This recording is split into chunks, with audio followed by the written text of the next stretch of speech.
अशी नवनवीन कीर्तने व प्रवचने ऐकण्यासाठी आमच्या चॅनलला लाईक, शेअर व सबस्क्राईब करा. कोणी एकी भुलली नारी, कोणी एकी भुलली नारी, विकिता गोरस घ्या मनी हरी. देखिला डोळा बैसला मनी, तोची वदनी उच्चारे. आपुलियाचा विसर भोळा, गोविंदू कळा कौतुके. देखिला डोळा बैसला मनी, तोची वदनी उच्चारे. तुका मने हाशे जन, तुका मने हाशे जन, नाही कान ते ठाई. देखिला डोळा बैसला मनी, तोची वदनी उच्चारे. पांडुरंगा करू प्रथम नमन, दुसरे चरण संतांच्या. त्यांच्या कृपादाने कथेचा विस्तारू, बाबाजी सद्गुरु दास तुका. नमो ज्ञानेश्वरा, नमो ज्ञानेश्वरा, निवृत्ती उदारा सोपान देवा. नमो मुक्ताबाई त्रिभुवन पावनी, आद्यत्रे जननी देवाची. नमो सद्गुरु तुकया ज्ञानदीपा, नमो सद्गुरु सच्चिदानंद रूपा. नमो सद्गुरु भक्त कल्याण मूर्ती, नमो सद्गुरु भास्करा पूर्ण कीर्ती. कोणी एकी भुलली नारी, कोणी एकी भुलली नारी, विकिता गोरस घ्या मनी हरी. देखिला डोळा बैसला मनी, तोची वदनी उच्चारी. शिवे करता निवडलेला गवनीपर अभंग जगद्गुरु श्री तुकोबारांचा असून, त्या अभंगातून जगद्गुरु श्री तुकोबाराय त्या गवळणींची अवस्था सांगतात. चातुर्मासाच्या निमित्ताने जगद्गुरु श्री तुकोबारांच्या गाथेचं चिंतन आणि त्या चातुर्मासाची समाप्ती हरिभक्तीपरायण आदरणीय राऊत महाराजांच्या सानिध्यामध्ये आपण हा चिंतनाचा काळ घालवलेला आहे. आणि त्या चिंतनातून हा सेवेचा योग आहे. एक विधी आहे, एखादा संकल्प केला तर त्या संकल्पाची पूर्ती करण्याकरता, पूर्णत्वाला नेण्याकरता काल्याच्या कीर्तनाने त्याची सांगता करावी, असा आपल्या वारकरी संप्रदायाचा दंड काय बरं का. पण परमार्थ साधनेचा विचार केला तर परमार्थ साधना ही अव्याहत असावी बरं का, अखंड असावी. त्याला खंड कधी असू नये. पण तरी विधी म्हणून काही जीवनामध्ये स्वीकारावं लागतं. काही गोष्टी काल्पनिक म्हणून स्वीकाराव्या लागतात बरं का, व्यवहारपूर्ती करता. तसं परमार्थामध्ये काही विधी स्वीकारावे लागतात. तेव्हा त्या निमित्ताने काही चिंतन केलं पाहिजे. आपला संप्रदायाचा विधी आहे की भगवंताच्या चरित्राचं, काल्याचं, तिथल्या भक्ताचं वर्णन करावं बरं का. ज्या गोकुळामध्ये देव अवतीर्ण झाले, त्या गोकुळवासियांचं भाग्य होतं किंबहुना ज्या अर्थी देव तिथं अवतीर्ण झाले त्या काहीतरी कार्य कारण भाव संबंध आहे बरं का. तसा देव कुठंतरी प्रगट होत नाहीये. प्रगट होण्याकरता संबंध असावा लागतो. म्हणून तुकोबारांनी वर्णन केले, ज्याने ज्याने जैसे ध्यावे तैसे व्हावे कृपाळे. जशी जशी ज्यांनी साधना केली, जसं जसं ज्यांनी ध्यान केलं, जसं जशी ज्यांनी इच्छा केली, त्या त्याप्रमाणे परमात्मा तसा तसा त्यांच्या करता झाला.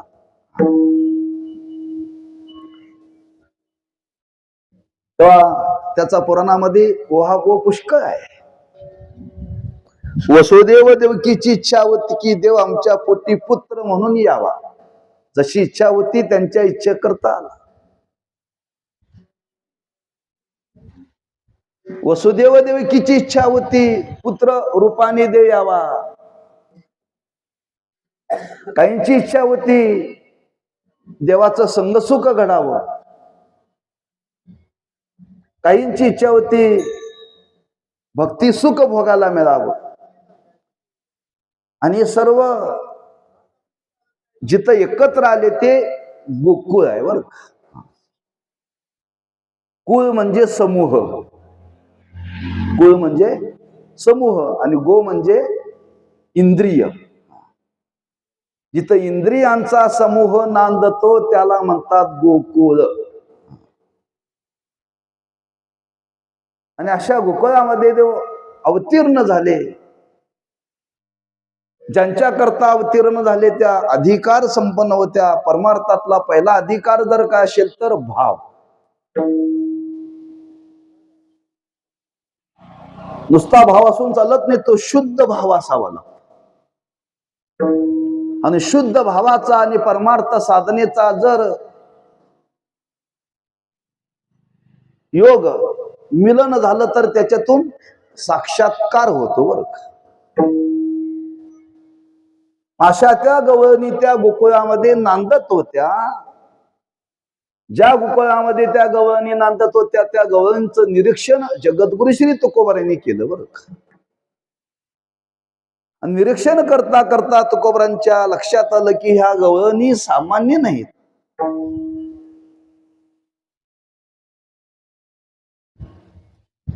कारण ज्यांच्याकडे पाहायचं पाहणाऱ्या करता सुद्धा अधिकार लागतो.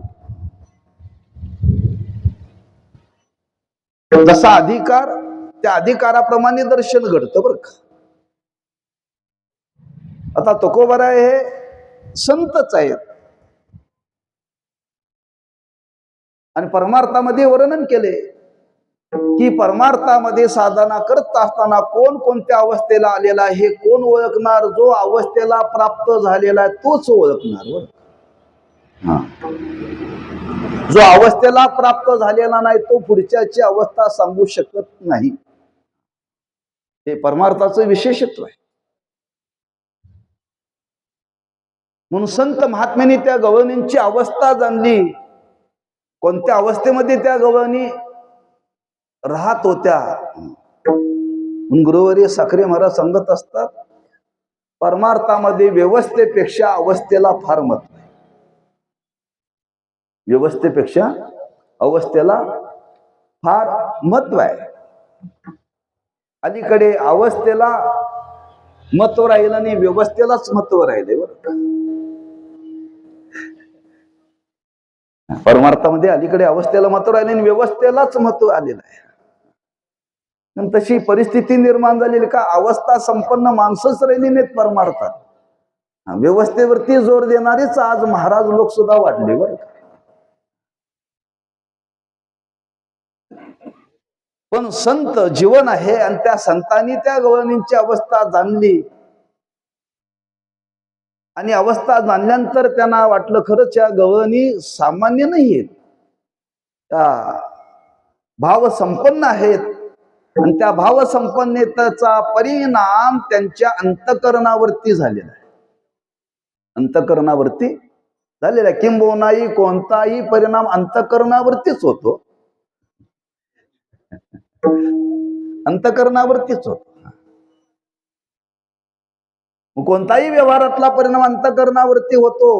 पण त्याच्यापेक्षा परमार्थाला गोष्टीला फार महत्व आहे बरोबर. मग त्या गवळणींच्या जीवनामध्ये अंतकरणावरती झालेला परिणाम काय परिणाम झाला होता. त्यांनी काय पाहिलं. त्या गवळणीने देवाला पाहिलं बरं.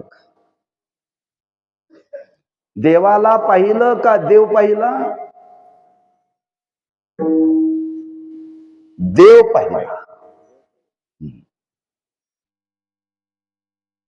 आणि देव पाहिल्यानंतर त्यांच्या अंतकरणावरती मनावरती परिणाम झाला. जसं ज्ञानोबारांनी वर्णन केले आम्ही सुद्धा देव पाहिला, आम्हाला सुद्धा त्याचा परिणाम झाला.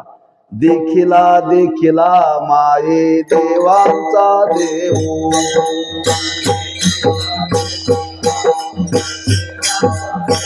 देखिला देखिला माये देवांचा देव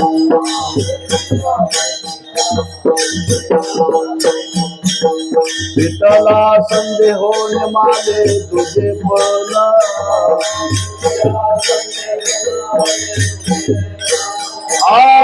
विठला संदेह माले तुझे पण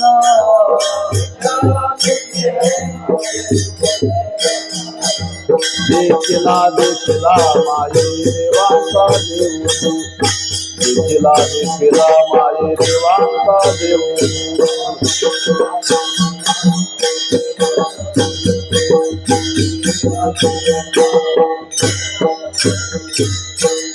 विठला संदेह निमाले तुझे पण देवाला पाहिल्याचा काय परिणाम झाला म्हणून परमार्थ करणाऱ्यांनी परमार्थ कुठेही करा परमार्थ करता करता कुठेही जा पण काहीतरी पाहू नका बर पंढरपूरला गेल्यानंतर काय पाहावं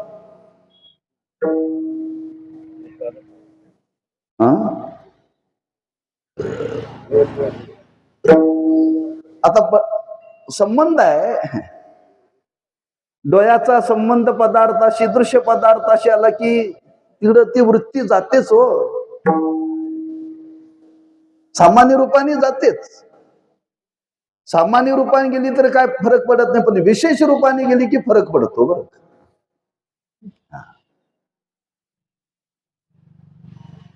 मग पंढरपूरला गेल्यानंतर जर विशेष रूपाने काय पाहायचं असेल तर परमार्थाच्या संबंधाने पाहायला शिका तर गुरुवर्य साखरे महाराज सांगतात काही लोक म्हणतात महाराज आम्ही पंढरपूरला गेलो पण पंढरपूरला लबाड लोक फार आहेत मग आपल्या गावात काय कमी आहे पंढरपुरात घाण फार आहे म्हणजे आपल्या गावात काय कमी आहे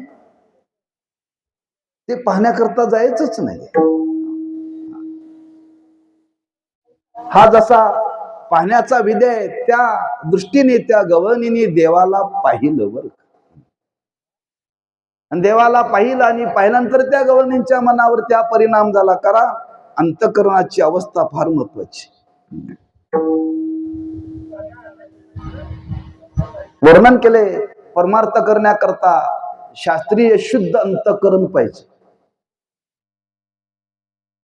आणि शास्त्र शुद्ध अंतःकरण असेल तर त्या परमार्थावधी चांगले संस्कार लवकर होतात बरं लवकर होतात महाराजांनी आता सांगितलं संस्काराचा पण शास्त्र शुद्ध संस्कार नसतील तर अंतःकरणावरती परिणाम विपरीत होण्याची शक्यता आहे म्हणून तुकोबांनी समाजाला सांगितलं संतांचे संगती न करावा वास एखादा गुण दोष येईल अंगा विपरीत सांगितले बरं का जर अंतःकरणाची शुद्धता शास्त्र शुद्धता नसेल तर माणसं दुन पाहण्यापेक्षा ऊन पाहतात अंतःकरणाचा दोष आहे बरं का अंतःकरणाचा दोष आहे म्हणून शास्त्रीय शुद्ध अंतःकरण असावं नामशास्त्र शुद्ध अंतःकरण असावं त्या अंतःकरणावरती जे संस्कार असावे त्या संस्कारामध्ये भावाला फार महत्व आहे आणि ज्या शुद्ध भाव त्या गवळणींच्या अंतःकरणामध्ये नांदत होता आणि शुद्ध भाव त्या गवळणीच्या अंतःकरणामध्ये नांदत होता मग त्या गवळणी त्या भगवंताला पाहिलं आणि पाहण्याचा परिणाम त्यांच्या अंतःकरणावरती झाला आणि अंतःकरणावरती झालेला परिणाम क्रियेमध्ये आला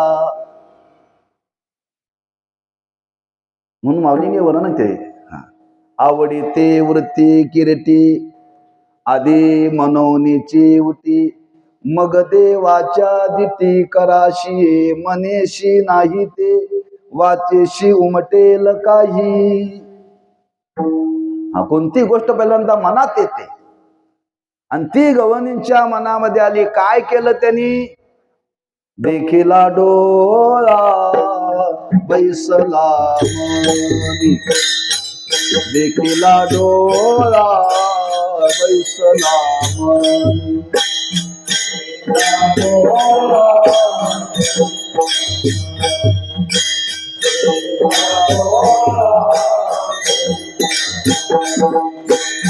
देखिला डोळा बैसला मनी, देखिला डोळा बैसला मनी.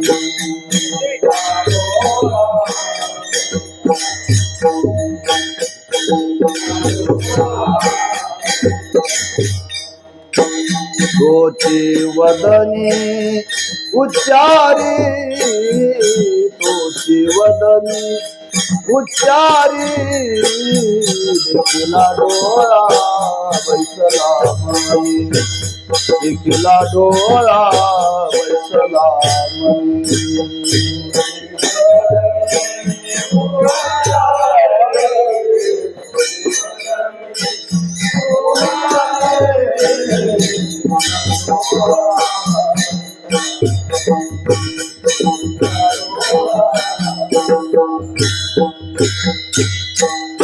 देखिला डोळा बैसला मनी, तोची वदनी उच्चारी.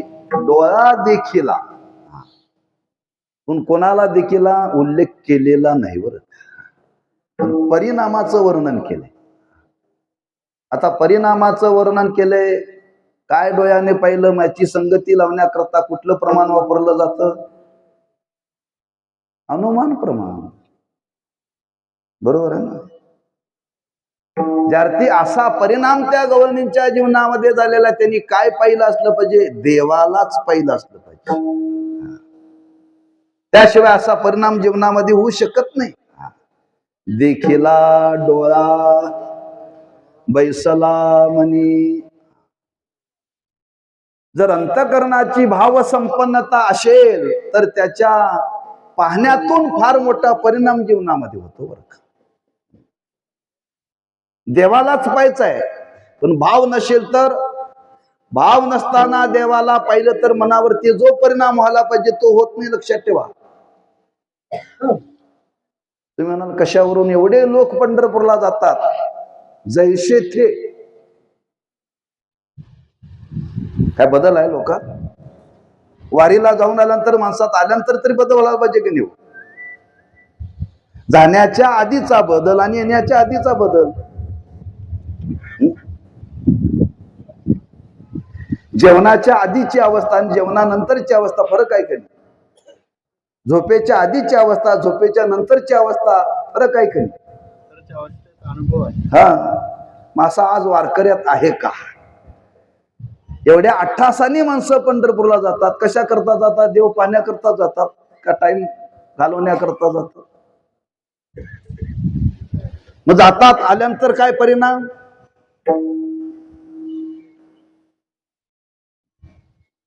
मला भाव सांगायचा आहे, कोणाचं ऊन काढायचं नाही बरं का. हा, ही अवस्था जीवनामध्ये झाली पाहिजे. तुका म्हणे डोळा, तुका म्हणे डोळा,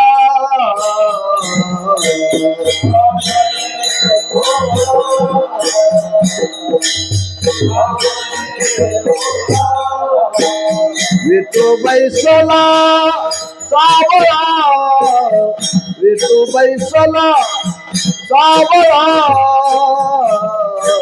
काय करावी साधने, काय करावी साधने.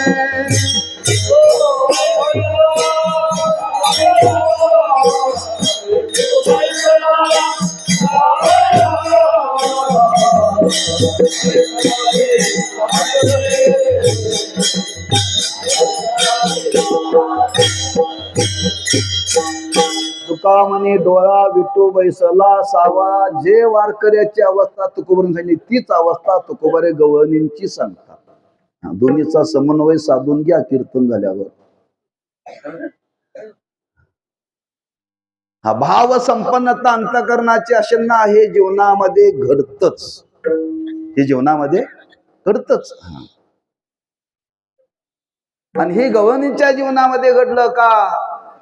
भगवंताला त्यांनी पाहिलं आणि भगवंताला पाहिल्यानंतर त्यांच्या मनावरती, अंतःकरणावरती परिणाम झाला. तोची वदनी उच्चारी. ज्याला पाहिलं तोच मनात बसला, जो मनात बसला तोच वाणीच्या द्वारे बाहेर आला. दिवसभर जे पाहिलं जातं तेच मनात बसतं, जे मनात बसतं तेच स्वप्नात येतं. जागता जवाशी जे, असंच वर्णन केले माऊलींना. ध्यानी महाराज म्हणतात की जागृती अवस्थेमध्ये जे पाहिलं जातं तेच मनामध्ये बसलं जातं आणि बहुतेक तेच स्वप्नामध्ये येतं. स्वप्नामध्ये येतं ते प्रत्यक्ष पुन्हा जागृतीत क्रियेत घडत नाही. तो भाग वेगळा. घडला असतं तर फार चांगलं झालं असतं, पण घडत नाही. का घडत नाही? काय बापू? जागृतीतलं स्वप्नात येतं, स्वप्नातलं पुन्हा जागृतीत क्रियेत का घडत नाही?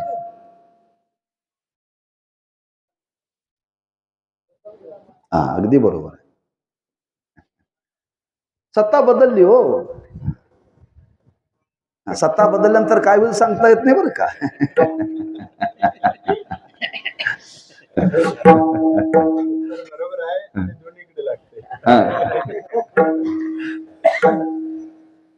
पण हे ज्या गवळणीच्या जीवनामध्ये घडलेलं आहे ते एकाच सत्तेत घडलेलं आहे.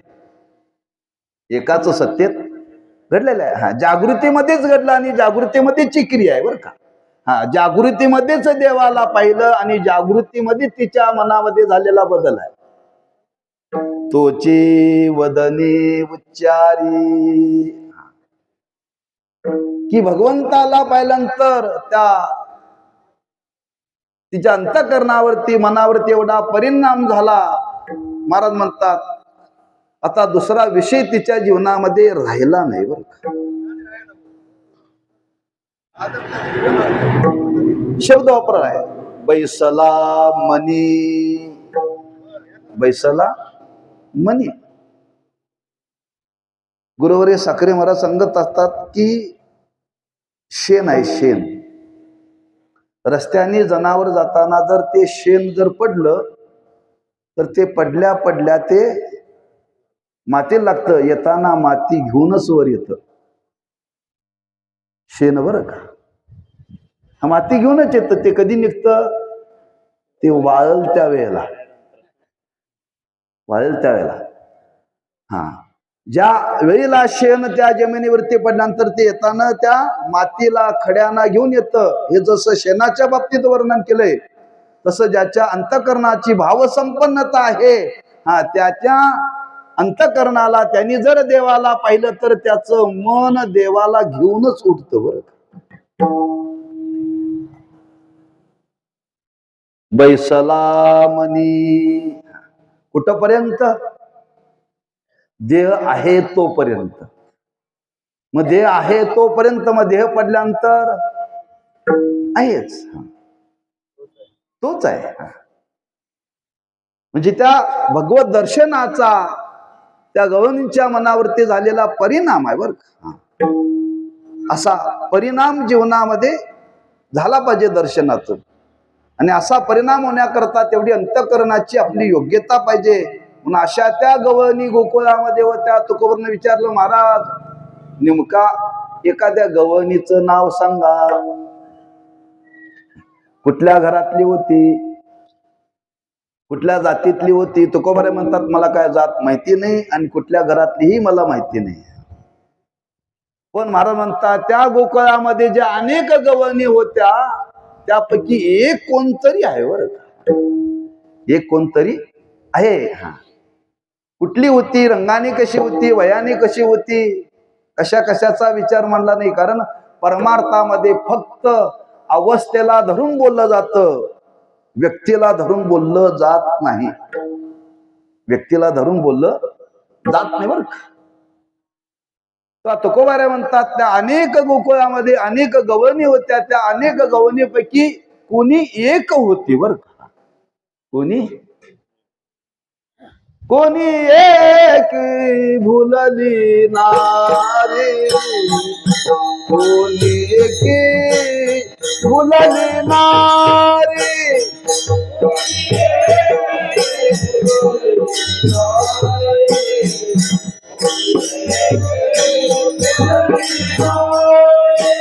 कोणी एकी भुलली नारी, कोणी एकी भुलली नारी.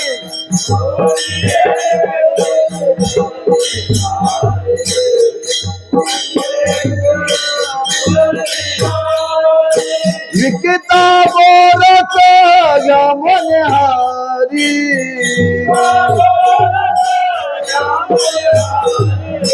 विकिता बोरच गमनहारी.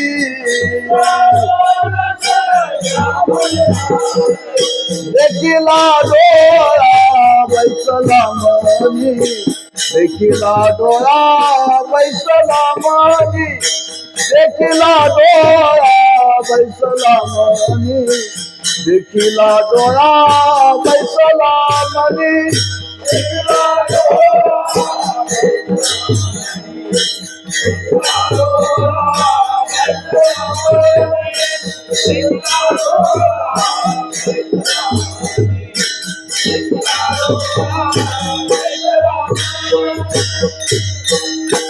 कोणी एकी भुलली नारी,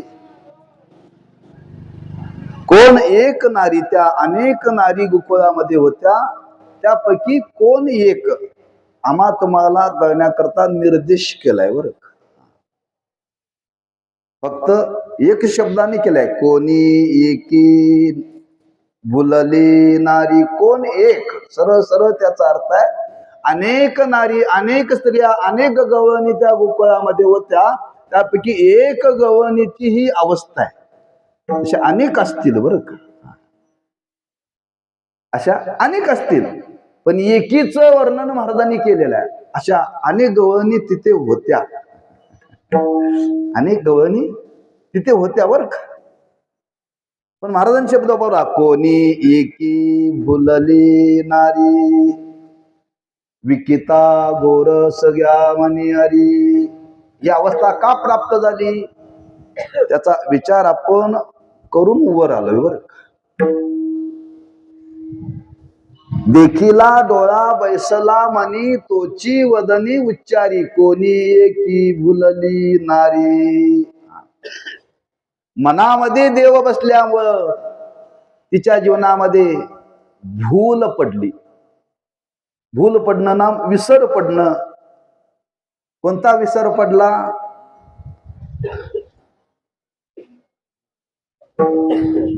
मनामध्ये वेगळं आणि क्रियेमध्ये वेगळं बरं. हा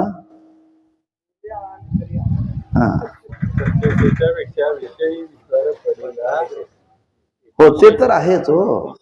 हा ठसावला बरोबर आहे की, त्यात काय चुकीचं काहीच नाही, तेच आहे.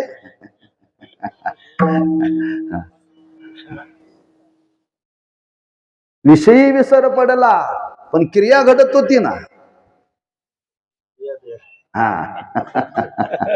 आता शास्त्रशुद्ध जर चिंतन बघितलं तर अन्यथा ख्यातीमध्ये व्यवहार आहे. हो. आणि आता अनिर्वचनीय ख्यातीचा संबंध आहे. हा बरोबर. ख्याती माहिती आहे ना, ही आता जगात चाललेली नव्हे. लोकांना परमार्थात ख्याती माहितीच नाही. हा बरेच लोकांना माहिती नाही. असायला पाहिजे की लोक म्हणतात त्याची गरज नाही, आम्ही सांगतो ते लोक ऐकतात, ते कशाला सांगायचं म्हणतात. हा त्या गवळणीच्या जीवनामध्ये हा विसंगती झालेली आहे बरं का. विसंगती झालेली आहे. काय विसंगती झाली?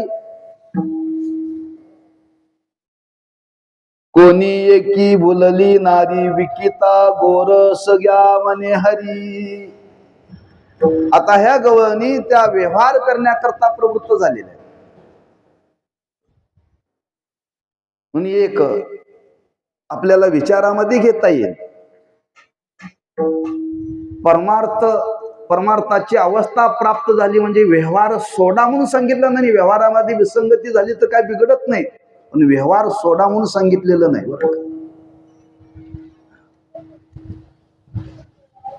पण त्या गवळणी त्या अवस्थेला प्राप्त झाल्यावर त्या अवस्थेला प्राप्त झाल्यावर त्याहून व्यवहार सोडलेला नव्हता. आम्ही व्यवहार सोडून देतोय, आम्ही व्यवहार सोडून देतोय बरं का. त्यांच्या वाट्याला जो व्यवहार आला होता त्या गवळणी त्या करत होत्या बरं का. मग प्रामुख्याने त्या गवळणीच्या जीवनामध्ये व्यवहार होता. प्रत्येकाच्या घरामध्ये दुभत भरपूर होत आणि त्यांच्यावरती त्यांचं पोट होतं बरं का. मग त्या गवळणी काय करायच्या, रोज दही दूध विकायला बाजाराला जायच्या. आणि बाजाराचं ठिकाण म्हणजे मथुरा. मग ते दही दूध विकण्याकरता त्या गवळणी मथुरेच्या बाजारामध्ये जायच्या, गल्ली बोळातून फिरायच्या, बाजारामध्ये विकायच्या. आता विकण्याकरता दही दूध लोणी घेऊन गेलेले, पण अवस्था अशी आहे, पदार्थ वेगळा आहे आणि मनाची अवस्था वेगळी आहे.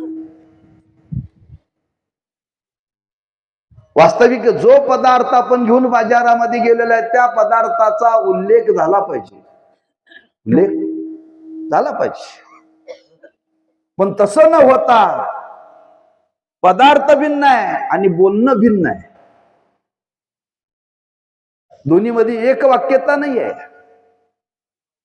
आणि एक वाक्यता ज्यावेळी घडत नाही त्यावेळी पाहणाऱ्याला विसंगती दिसते, विकणाऱ्याला विसंगती वाटत नाही बरं का. कारण त्याच्या चित्ताची अवस्था आहे. हा, हे परमार्थाचं वैभव आहे, हे परमार्थाचं वैभव आहे, लक्षात ठेवा. आता त्या गवळणी त्या बाजारामध्ये गेले आणि महाराज म्हणतात घडलं काय, गोविंदू घ्या कोणी दामोदरू घ्या गे, तव तव बोलती मथुरेच्या गे, गोविंदू घ्या कोणी दामोदरू घ्या गे, तव तव हासती मथुरेच्या गे. एक नातांचे आहे आणि एक माऊलींचे आहे बर का. काय बोलती काय हसती, बोलती ज्ञानोबरांचे आहे, हसती नातांचे आहे बर का. दोन्हीचं दुरुपद पूर्वार्ध सारखंच आहे. गोविंदो घ्या कोणी दामोदरू घ्या, विकिता गोरस घ्या म्हणे हरी. गोरस विकायला गेलेले आहेत आणि गोरस विकायला गेलेली ती गवळण काय म्हणते, गोविंदू घ्या दामोदरू घ्या. त्या बोलत होत्या पण घेणारे लोक जे घ्यायचं तेच घेत होते बर. त्या बोलत होत्या गवळणी, पण घेणारे मात्र जे घ्यायचं होतं तेच घेत होत्या, लक्षात ठेवा. म्हणजे व्यवहार करत असताना जरी विसंगती जरी घडलेली असली बोलण्यामध्ये, पण घेणाऱ्याच्या जीवनामध्ये काय बदल होत नव्हता. घेणाऱ्याच्या जीवनामध्ये काय बदल होत नव्हता, पण त्यांच्या जीवनामध्ये झालेला बदल मात्र फार मोठा आहे बरं का. ही भूल आहे आणि ही परमार्थाच्या दृष्टीने याचा विचार केला पाहिजे. आज व्यवहारामध्ये असा विचार केला तर लोक नावं ठेवतात बरं का, नाव ठेवतात. हे परमार्थाच्या बाबतीत असं घडावं, आमचं उलट घडतंय, आमचं उलट घडतंय. प्रपंचाच्या बाबतीत हे घडतंय बरं का, परमार्थाच्या बाबतीत हे घडत नाही आहे. हा, आपल्याला दृष्टांत माहित आहे. गुरुवारी साखरे महाराज नेहमी सांगत असतात, एक सरपंच सकाळ सकाळी फिरायला गेले थंडीच्या दिवसात, आणि सकाळ सकाळी फिरायला गेले. आता थंडीचे दिवस होते म्हणून अंगावरती पांघरून घेतलं. आता फिरायला जाताना म्हणजे मंद अंधकार होता, त्या कोणाच्या काय लक्षात आलं नाही. फिरून येताना थोडीशी सूर्याची नुसती सुरुवात झाली होती. आणि काहींचं लक्ष गेलं त्या सरपंचाकडे. लक्ष गेल्यानंतर प्रत्येकाला शंका वाटायला लागली, हे असं कसं काय घडलंय आज? बोलायचं कोणी? अनेकांनी पाहिलं पण कुणी बोलण्याचं धाडस केलं नाही. एकाने धाडस केलं म्हणजे का हो अण्णा लवकर फिरायला आलाय आज पण आज फिरायला येताना तुम्ही अंगावरती शाल म्हणून बायकोचं लुगडं आणले म्हणले तुम्ही. ते म्हणलं असं कसं होईल? मी शालच रोज बघा तरी काय आणलंय, बघा तरी काय म्हणल्यानंतर त्यांनी बघितलं होतं काय लुगडं. भूलच आहे का नाही? प्रपंचातली आहे बरं का, प्रपंचातली भूल आहे. ही भूल उपयोगाची नाही, दवाखान्यातली तर उपयोगाचीच नाही. म्हणजे व्यवहारामध्ये भूलच आहे, पण व्यवहारामध्ये भूल जरी असली तरी ही उपयोगाची नाही. लक्षात ठेवा, परमार्थातली वेगळी आहे. म्हणजे व्यवहारामध्ये असं घडलं तर त्याला काही एवढं महत्व नाहीये. पण महाराज इथं वर्णन करतात परमार्थाच्या दृष्टीने त्या गवळणीच्या जीवनामध्ये ही भूल पडलेली आहे. अशी जीवनामध्ये अवस्था प्राप्त झाली पाहिजे परमार्थ करणाऱ्यांच्या. बरोबर, म्हणून भूल शब्द का वापरला? विसंगती त्याच्यामध्ये आहे म्हणून. बरोबर, अनेक ठिकाणी तुकोबांनी वर्णन केले. मय बुधी घर जाने बाट, मय बुधी घर जाने बाट,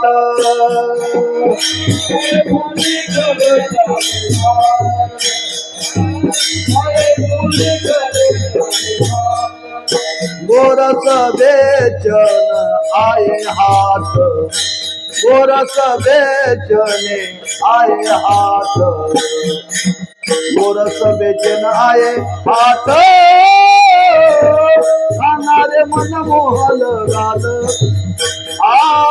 खाणारे मन मोहल लाल,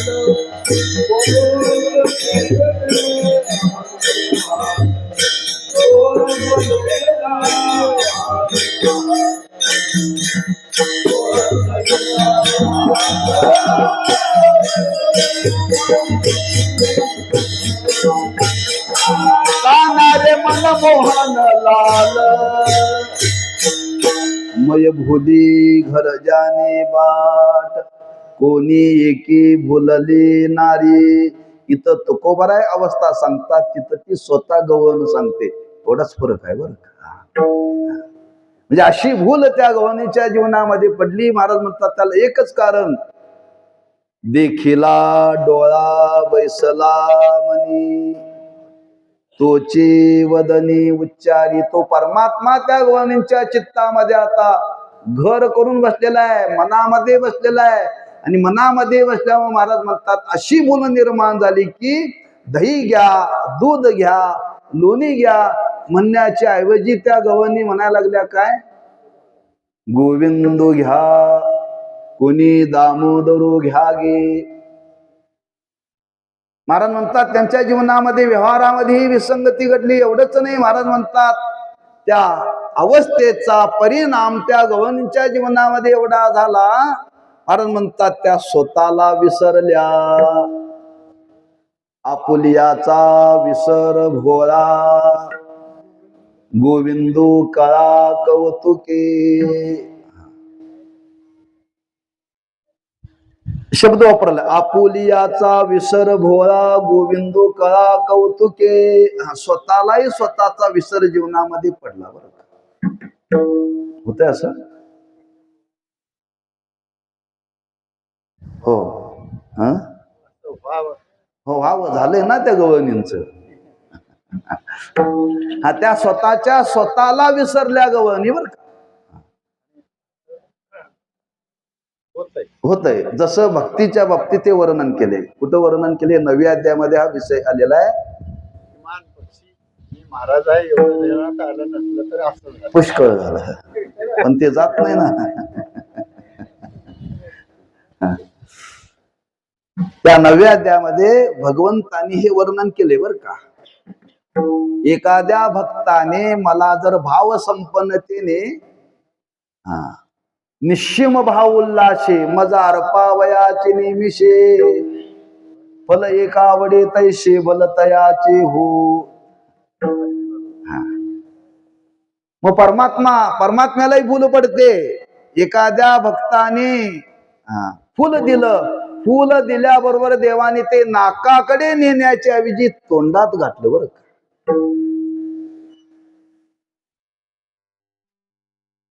म्हणजे त्या फुलाचा संबंध कुठं आहे? घ्राणेंद्रियाशी आहे, रसनेंद्रियाशी नाही. पण देवाला सुद्धा हे घडलं तर देवाला जर हे घडतं तर भक्ताच्या जीवनात का घडणार नाही? म्हणजे भक्तीचा एवढा मोठा संबंध जीवनामध्ये होऊ शकतो बरं का. तेव्हा तुकोबाराय म्हणतात त्या गवळणींची अवस्था निर्माण झाली. आपुलियाचा विसर भोळा. त्या स्वतःला विसरल्या. कशामुळं? गोविंदू कळा कौतुके. त्या भगवंताच्या कळा, त्याचे गुण वर्णन करण्यामध्ये. निळवाऱ्यांची एक फार सुंदर गवळण आहे. त्या गवळणी जरी एकत्र आल्या, त्या गवळणी एकत्र आल्यानंतर काय बोलायच्या हो? ऐशा गवळणी त्या बोलती परस्परी. त्या एकत्र गवळणी आल्या तर त्या भगवंताच्या स्वरूपाचंच वर्णन करायच्या, दुसरं काय त्या वर्णन करत नव्हत्या बरं का. एकत्र आल्या तर वर्णन करायच्या, एकट्या असल्या तर तेच वर्णन करायचे बरं का, दुसरं काय वर्णन करायचं.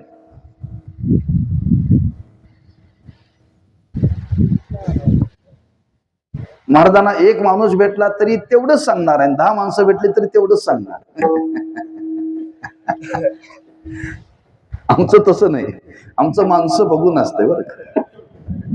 आमचं माणसं बघून असतंय, कारण माणसं पुढे असल्याशिवाय मला फोर्सच येत नाही. महाराजांचं तसं नाहीच आहे बरं का. याच्यावरून गवळणीची तुम्ही संगती लावा म्हणजे काय. माणसं लागत नाहीत, फक्त एक व्यक्ती जरी आली ना चालते. एका व्यक्तीला जे सांगणार आहे तेच आपण 10 लोकांना सांगणार आहे. पडली भोली अवघी अपसव्यता एक सुद्धा लागत नाही. आपुलियाचा विसर भोळा. मी तेच सांगायचं होतो. त्या गवळणी कोणी नाही आल्या तर एकट्या असल्या तर त्या एकटीच वर्णन करत बसायच्या हो. जसं आज ते मोबाईल आलेला आहे आणि त्या कानात घातलेलं असतं, तो एकटाच बोलत असतो बरं का. माणसं फक्त बघत राहतात, हा हावभाव तरी करतोय पण याला पुढे कोणी बोलणारा दिसत नाही. कोणी दिसत नाही, पण तो बोलण्यामध्ये रमलेला असतो.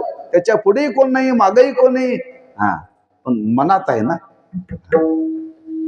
तसं त्या गवळणींची अवस्था की त्या भगवंताचे गुणानुवाद करण्यामध्ये त्या एवढ्या एकाग्र झाल्या की महाराज म्हणतात त्या स्वतःला विसरल्यावर. चिरे सोया त्या धुता विसरती.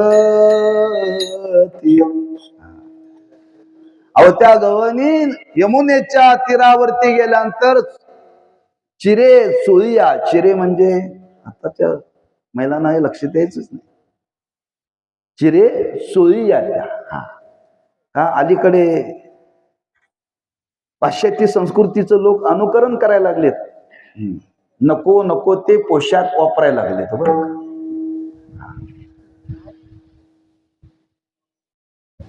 पण त्या गवळणी यमुनेच्या तीरावरती त्या धुयाला गेल्यानंतर धुता धुता विसरत होत्या बरं का. चिरे सोयी त्या धुता विसरती.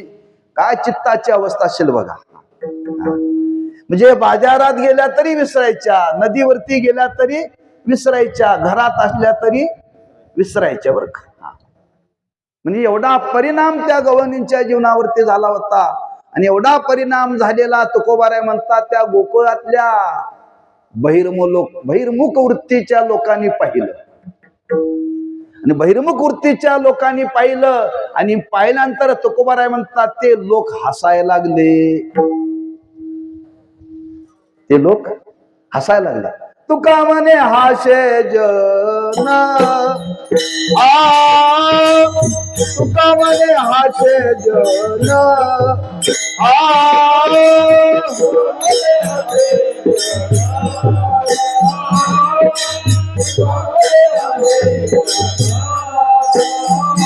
नाही कान ते ठाई नाही कान ते ठाई नाही कान ते ठाई देखील डोळा बसला मनी देखील डोळा बसला मनी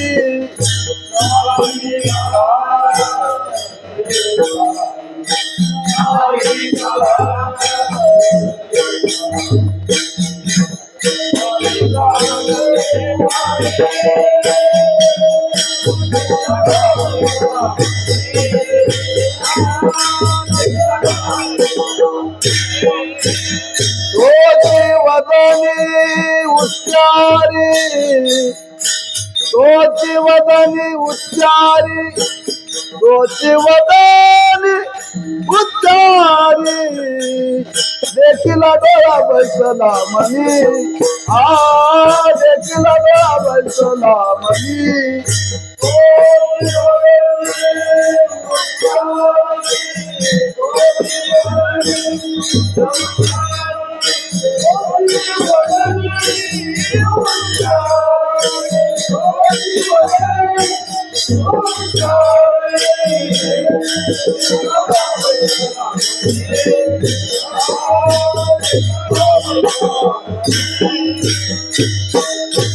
विठोबा रखुमाई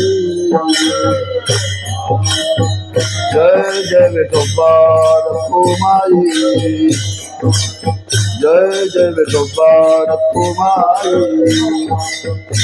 कुंडली कवरदा हरी विठ्ठल श्री ज्ञानदेव तुकाराम विठोबा रखुमाई जय जय विठोबा रखुमाई जय जय विठोबा रखुमाई कुंडली कवरदा श्री ज्ञानदेव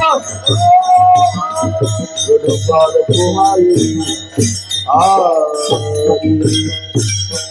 ये दशे चरित्र केले नारायणे रांगता गोदने राखीता ये देखिला डोळा माझी वाणी तुझे वर्णी गुणनाम ऐशे देई प्रेम काही कळा काय चरित्र सांगितलं पाहिजे बरं हा पुढं सडकले घड्या त्यामुळे ते ऊन पण सरकते बरं काही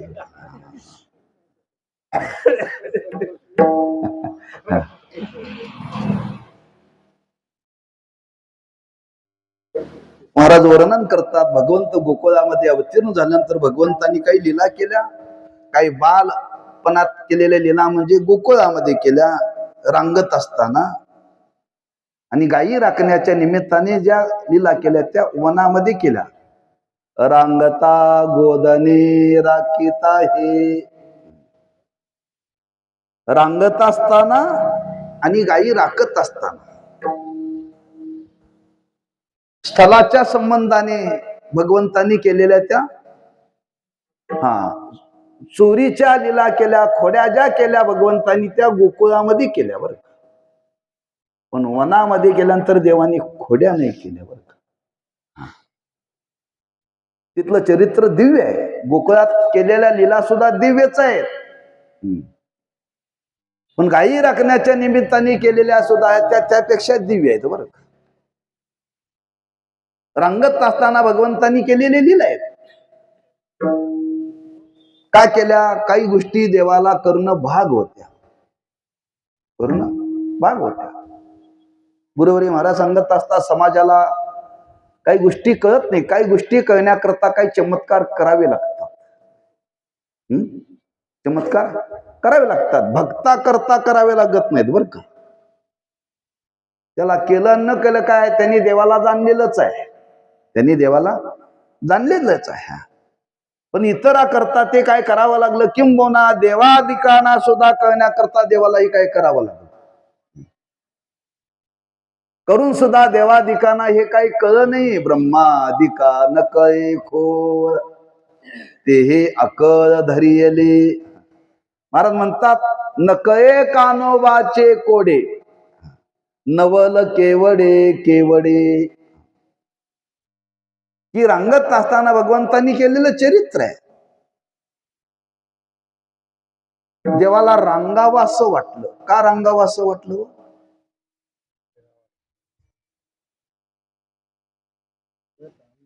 हो, पण का रांगावं वाटलं? देव आहे ना, त्याला काही करता येतं ना. करशील तरी नो हे काही. हा, त्याला रांगायची गरज नव्हती, एकदम चालता आला असतं त्याला ना. ज्यावेळी देव प्रगट झाले तेव्हा किती वर्षाचे होते देव? 12 वर्षाचे.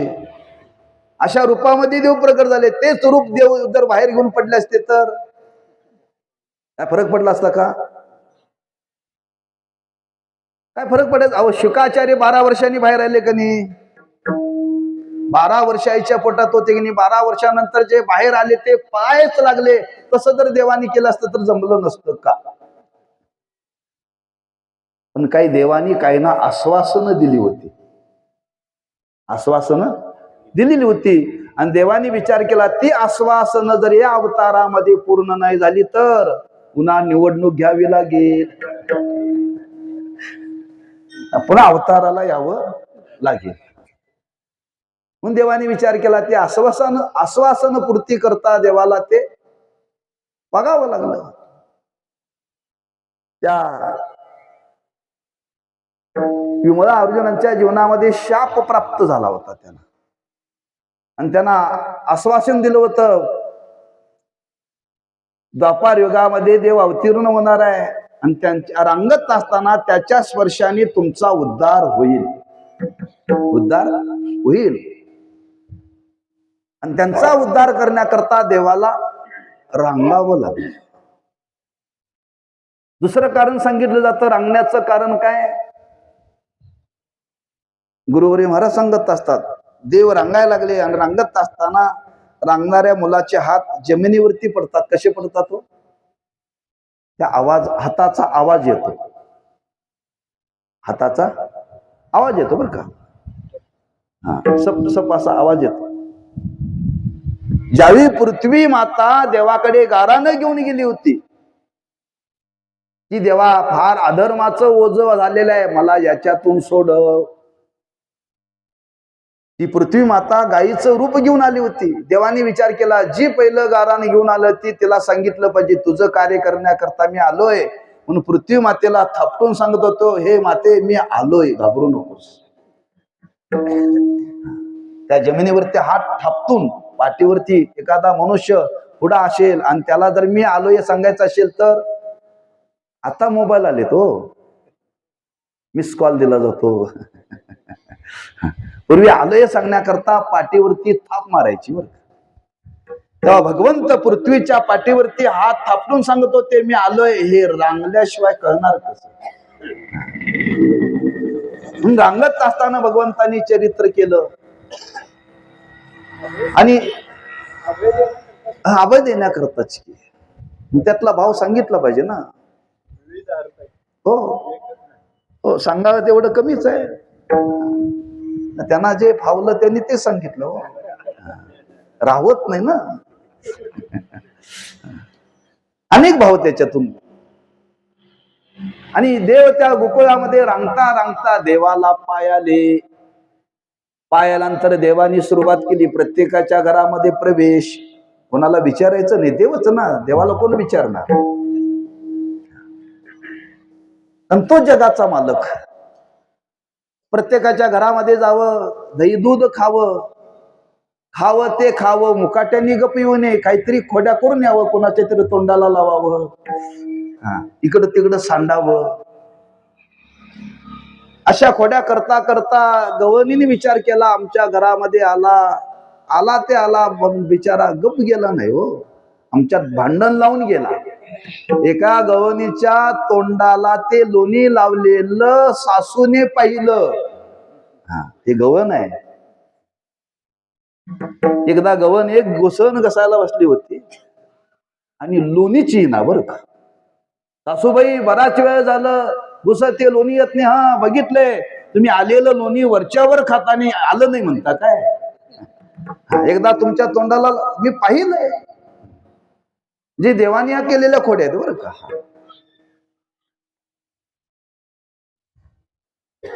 ज्यावेळी एखादी गवण यशोदे मातेकडे गेली गारान घेऊन, त्यावेळी यशोदे मातेने काय सांगितलं? तुम्ही खाऊन लोण्याचा गोळा घे, तुम्ही खाऊन लोण्याचा गोळा, आळ घेता या गोपाळा, आळ घेता या गोपाळा, तुम्ही ठाईच्या ओढाळा घे गोकुळच्या नारी. श्रीरंग माझा वेडा याला नाही दुसरा जोडा, तुम्ही याची संगत सोडा गे गोकुळीच्या नारी. अशा खोड्या करता करता करता त्या खोड्याची नोंद झाली कोणाकडे?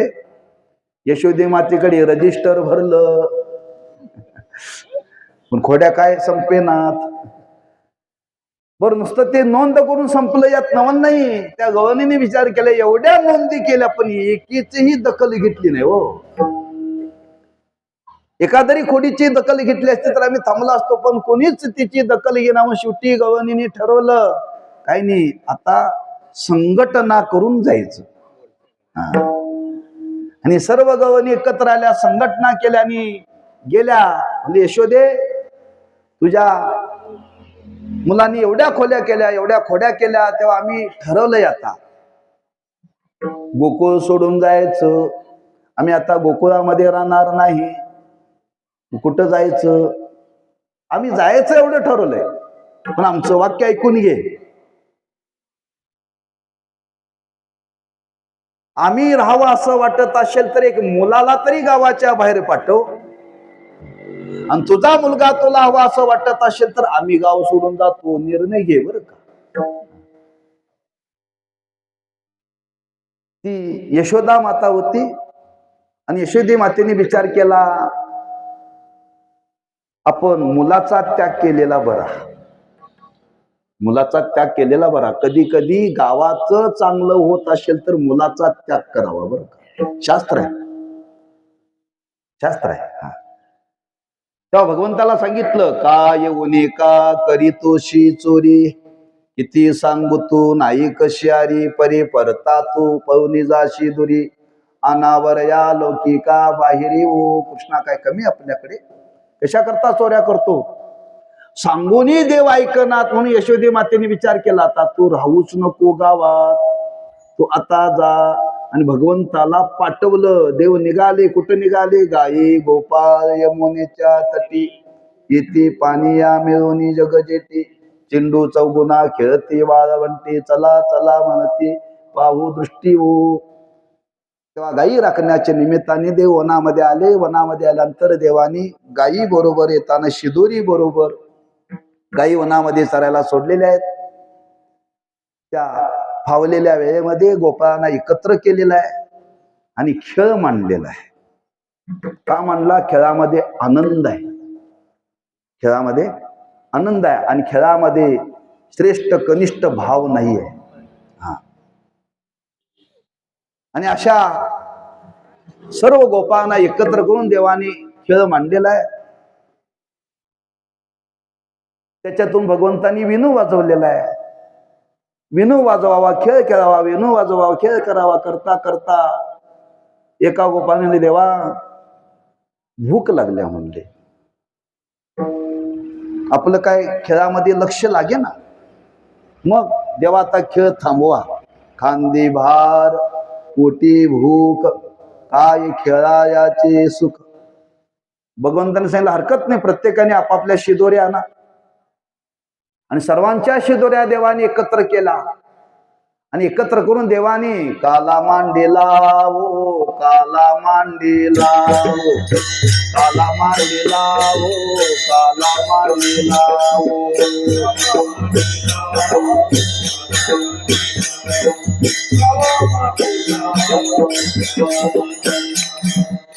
नवलक्ष मिळवणी काला मांडेला हो, नवलक्ष मिळवणी काला मांडेला हो. काला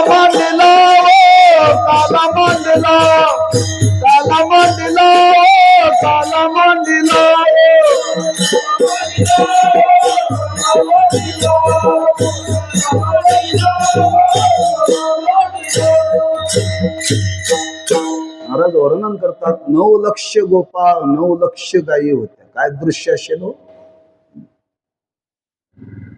त्या सर्वांना एकत्र केलेलं आहे भगवंतानी आणि सर्वांच्या जी दोऱ्या एकत्र केल्या त्याच्यामध्ये प्रामुख्याने दही भात होता.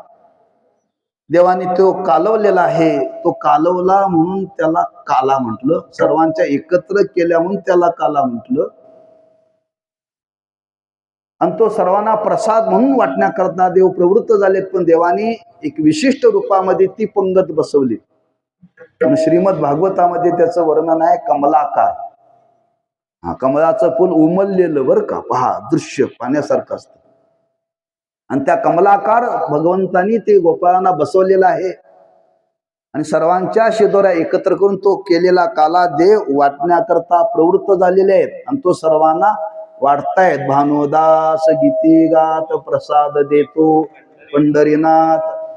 घ्या रे दहीवात आम्हा देतो पंढरीनाथ. ज्ञानेश्वर माऊली ज्ञानराज माऊली तुकाराम. जय जय ज्ञानेश्वर माऊली ज्ञानराज माऊली तुकाराम. जय जय ज्ञानेश्वर माऊली ज्ञानराज माऊली तुकाराम.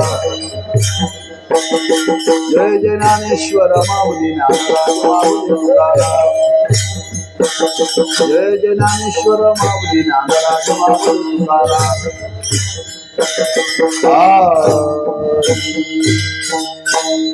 कोणी एकी बुलली नारी विकिता गोरस घ्या म्हणे हरी. देखिला डोळा बैसला म्हणे तोची वदनी उच्चारी. आपुल्याचा विसर बोळा गोविंदू कळा कौतुके. तुका म्हणे हाशे जन नाही कान ते ठाई. देखिला डोळा बैसला म्हणे तोची वदनी उच्चारी. अशा त्या अवस्थेला गवळणी प्राप्त झाल्या होत्या. जन हसत होत. पण महाराज म्हणतात त्यांचे कान मात्र लोकांकडे नव्हते. कानाचे चापे सर्वांचे सारखेच आहेत. पण आतलं श्रवणेंद्रिय मात्र ते जाग्यावर नव्हतं. नाही कान ते टाये. हे कुठं निघून जात नाही बरं का. परमार्थ करणाऱ्याचे जात नाही न करणाऱ्याचे पण जात नाहीत. फक्त बदल होतो तो आतून बदल होतो. कारण म्हणून त्या वृत्तीवरती नव्हत्या. वृत्तीवरती नव्हत्या का एकच भगवत दर्शनाचा परिणाम हे परमार्थाचं वैभव आहे. आणि ते आपल्याला प्राप्त व्हावं असं वाटत असेल आपण परमार्थाची साधना तशी करावी की जेणेकरून लोक आपल्याला किती बघून असले तरी आपल्यावरती काय परिणाम होऊ नये. आपल्यावरती काय परिणाम होऊ नये. त्यांच्यावरती झाला तर तो त्यांचा त्यांना लकलाभ असो बरं. पण आपल्या जीवनावरती त्याचा परिणाम काही नव्हता. आपली परमार्थाची साधना ही पूर्णत्वाला जाणारी आहे. अशी साधना दिवसेंदिवस आमच्या जीवनामध्ये घडावं आणि शेवटी आपण त्या अवस्थेला प्राप्त व्हावं ही त्या भगवंताच्या चरणी संत महात्म्यांच्या चरणी प्रार्थना करून झालेली सेवा श्री गुरूंच्या चरणी समर्पित करून सेवेला पूर्ण विराम देऊ. पायाच्या प्रसादे काही बोलिलो विनोदे मज क्षमा करणे संख्येन अंगभूत युक्ती नोहेया उपदेश तुमचे बडबडिलो शेष. तुमच्या कृपेचे पोसणे जन्मो जन्मी तुका म्हणे तुकाराम तुकाराम तुकाराम तुकाराम